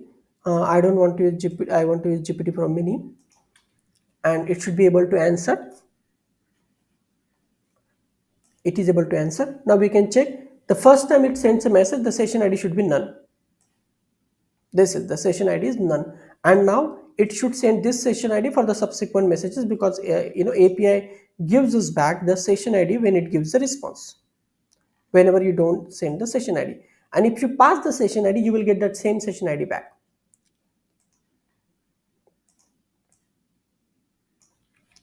Let's look at here.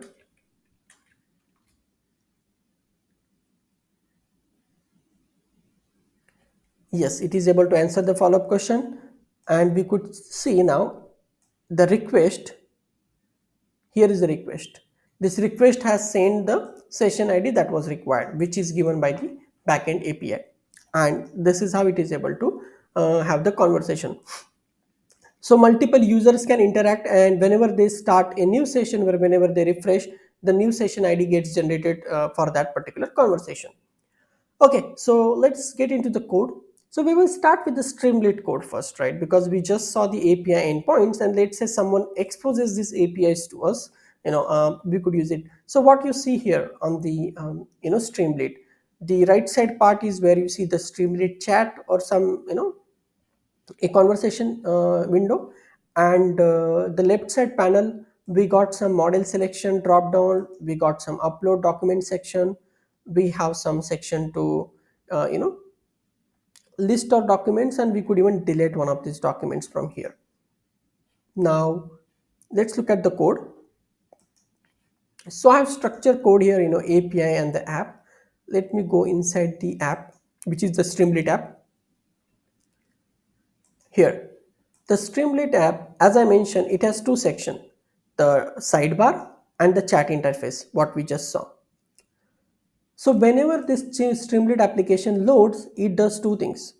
It initializes a messages array as a session state variable with the empty list, and the session as a none. That's how we are able to send that none session. So whenever you load your window, or whenever we initialize this application, the session state gets variable called session ID, which is none, and list of messages will be also empty, because you are the first time loading, there will not be any messages.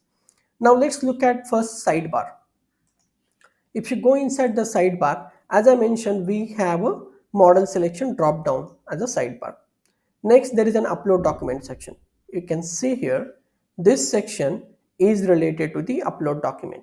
Here we have file uploaded from the Streamlit. Again, I'm not going to explain the Streamlit to you. You can watch the other video to know about the Streamlit. But at a high level, this is what we are doing. We are using the Streamlit file uploader, and whenever someone clicks on that button, this particular upload button, when someone clicks on this upload button, we are calling our API. And if I click on upload document, I am coming here to something called API utils. So here we have written all the utility functions for our Streamlit app API. So there is an upload document function which takes our file which is uploaded on the Streamlit and simply calling our API using the Python request library. Very simple. This is how we are calling the upload document to upload to our API. Next section, you could see, this is where we are listing our documents here, which was this section. Listing documents will be also simply calling our list document. Let's see what is list documents function. So list document function, this one, let me zoom a bit, maybe, yeah. This function, what it is doing, it is calling our list document endpoints and returning those documents here. And we are saying, and finally, whatever the documents we have written, we are iterating through documents, right?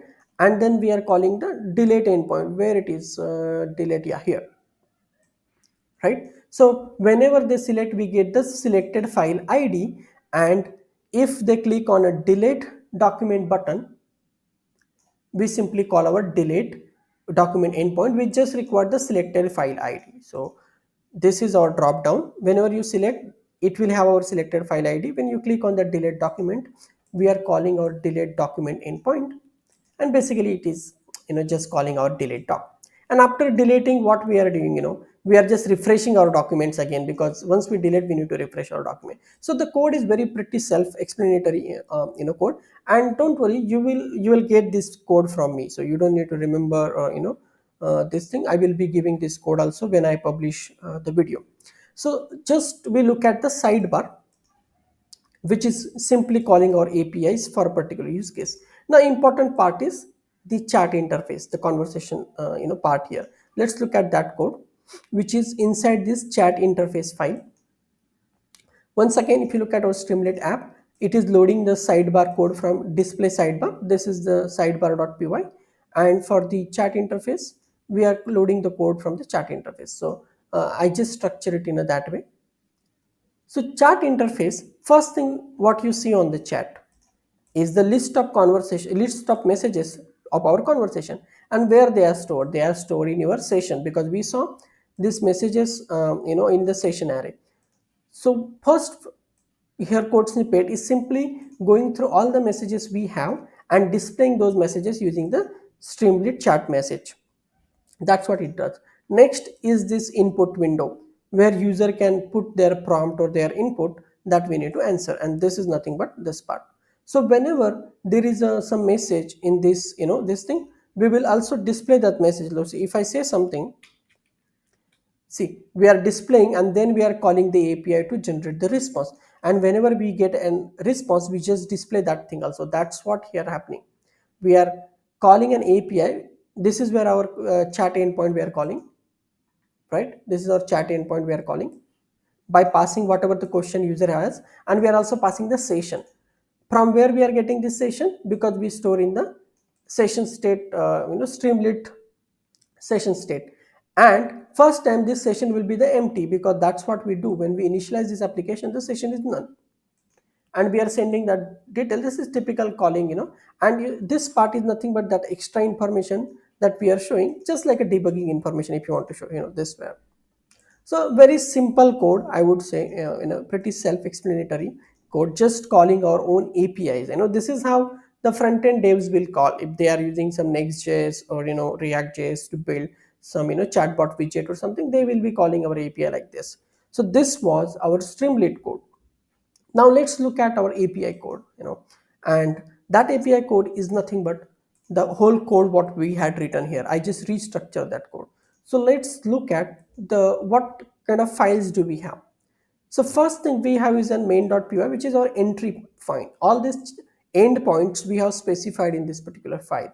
So you can see we have a chat endpoint, we have upload doc endpoint, we have list documents, and the delete document. These are the endpoints what we got here in this particular thing. Then what we did, if you're familiar with the FastAPI, we know that we can declare some pydantic model to specify the schema. Now here we got one schema. Let's say whenever the chat endpoint get called, we are expecting a input of type query input. So this is where we define the schema for everything, that what we are expecting, and that's how these things get rendered here, that what we are expecting, these variable names and all you see in the Swagger docs. Now those are all defined inside a file called pydantic model. So this where I put all of our the pydantic model. So this is for the query input. When we receive input from the user, we are expecting a question from the user. We are expecting the session ID, which is by default it will be none, so it could be optional, and the model should be one of this. That is what we have mentioned here, and default we have put GPT-4o mini. That's what this query input what it is specified. We have also specified structured for the response. So in the response we are giving back the answer, we are also giving the session ID and the model that is we use, which is again a model, is a model of type this. And we have seen this already, that when we get response we get answer, session and the model. This is what we specify. So these are the pydantic schema which brings some structure to our application. This is what we expect for the input, and this is what we are giving the output.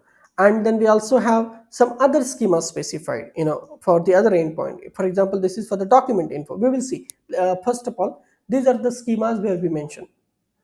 Next, we got a Langchain utility. This is where we put some more Langchain prompt and the RAG chain that we have created inside this collab notebook. We will go through the code. First, I just want to cover the files what we got. So we got the Langchain utilities. This is database utilities, right? We know we are maintaining the history inside the database.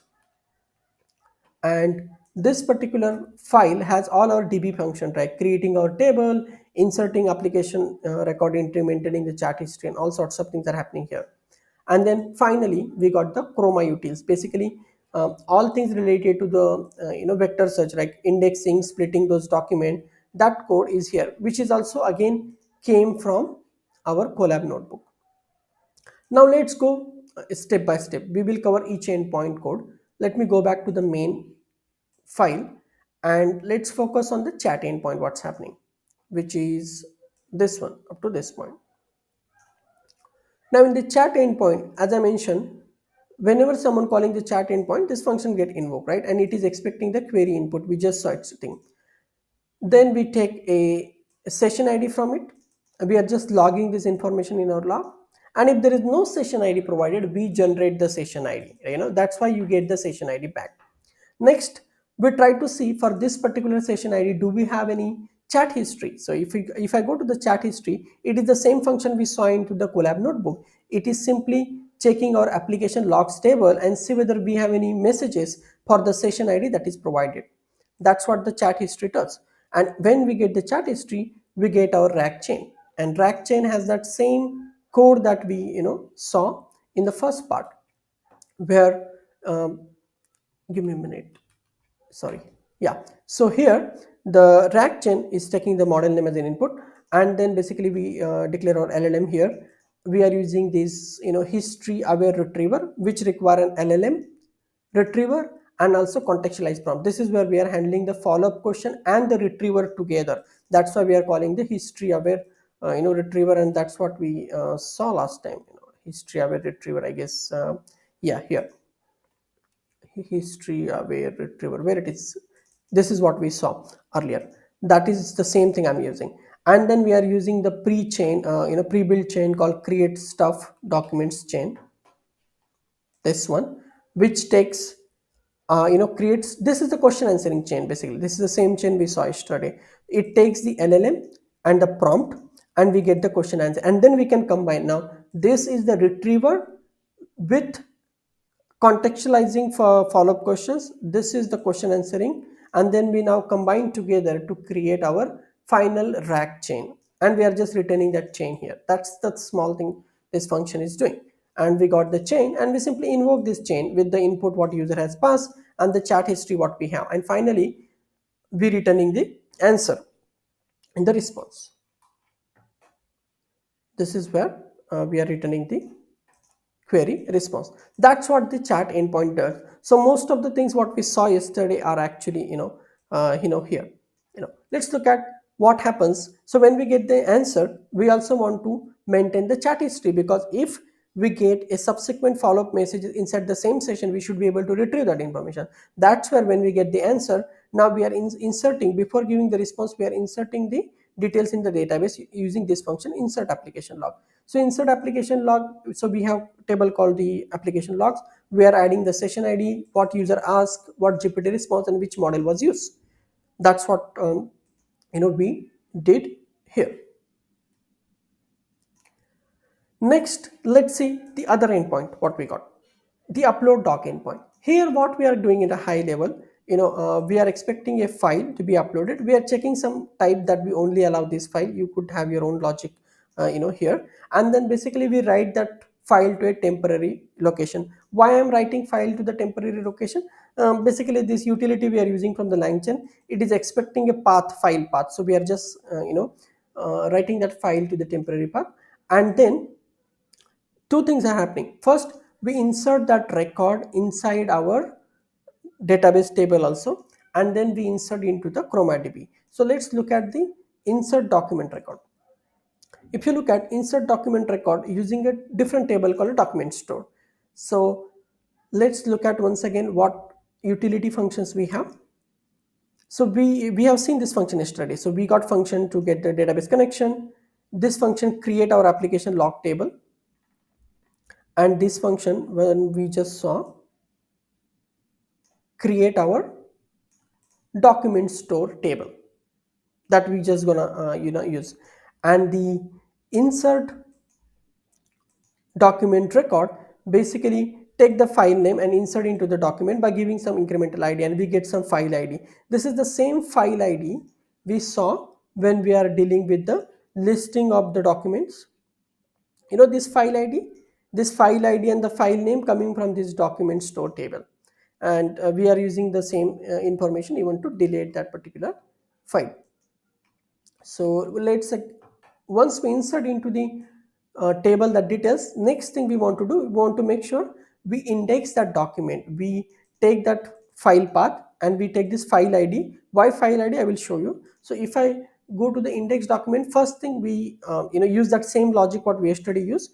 We kind of take that file, split into the smaller documents, and then each splits are nothing but those documents. We are adding a metadata field to it. We are adding a file id, a one metadata field. Why? Because when we call a delete endpoint, we want to delete from the document store table, but we also want to delete from the vector store. To know which chunks to delete, what we do, whatever the file id we pass into the delete document, right, we delete all the chunks associated, and that's why we want to make sure that we know which chunk belong to which file id, and that's the reason we are storing this metadata. You could store any kind of a metadata. And finally we are adding those document to the vector store. That's what this part did. Insert into the table, insert into the vector database, and we delete the file. What is this? Delete document record. Okay. If we don't get success from the ChromaDB, we also delete from our document store to just maintain the consistency. And finally we delete the temporary file that we created because we don't need that file now. This was all. Let me zoom out. Okay, so this is whole function was actually uploading the document. Now next thing is simple. The listing document is simply calling our get all documents, getting the list of document from our document store and return back those things. And finally delete document, which again has to do two things: delete from the ChromaDB and the delete from the document store. So first we try to delete from the ChromaDB. Delete from the ChromaDB, we have the file id that the user has sent. We first of all we are just printing how many chunks we have, and eventually from the vector store we are deleting all the chunks where the file id is matching with this particular file. So this is where this metadata field that what we have stored is helping us. So we are matching a metadata field called file id, and we are deleting all the record associated or all the chunks associated with this particular file id. And once the chroma delete is successful, we also delete this from our document store, and simply calling the delete from let's say this SQL query and deleting from the document. So though we haven't written this code line by line, but the code is pretty easy that you can understand.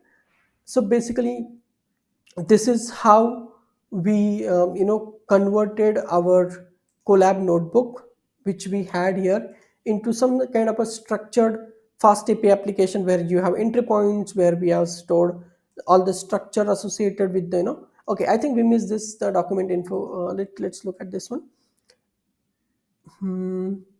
Okay, so when you list docs, you are specifying what is the response. So response going to be the list of this document info. This is the structure for our response. The response is some list of document info. Document info is one single object.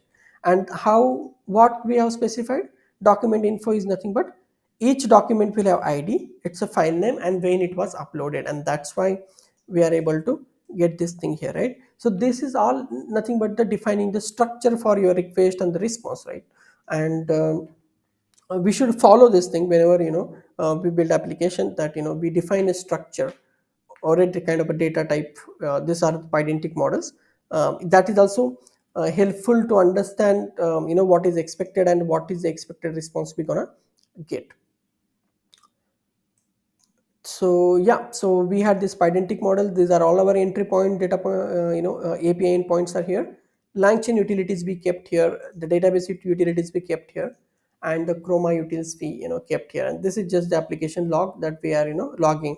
So at the start of our application, I added one statement here to log this thing. And I think we are just logging this endpoint because I wanted to see whether we are getting the proper session id user query or not.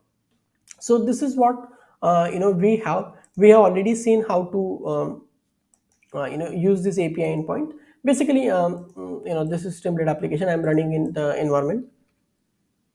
So running is very easy. You just use the ubicon and the name of the file where your api what is that entry point, which is this main file, and then app is the name of the FastAPI app what we have declared, and then reload is if something I changes in the code, it just restart again. Similarly, this is our Streamlit application, which is nothing but simply Streamlit run, the name of the file where the Streamlit application, which is inside this Streamlit app, and I could simply run this thing. Okay, so I hope you got the idea how we converted our the collab notebook into the fast API. The important thing is actually here to make sure that that we create the session ID whenever user gives us the first question, and frontend should also send that same session ID if they want to have the follow-up question inside the that same conversation. And a lot of the people are not exactly aware how do we build the things, chatbot for the multiple users, or how does it remember the conversation. So this is what we do. We store the conversation history inside the database. Each conversation get conversation id or the session id that helps us to retrieve their previous messages and send those previous messages to the llm. In our case, it's an openai chat gpt what we are using. Hope you find this useful, and I will also share the collab notebook and this the Streamlit and api code that you guys just saw. Let me know inside the comment if you have any doubts, and that I can clarify. If you require any other material, or if you have any suggestions for the video. Thank you.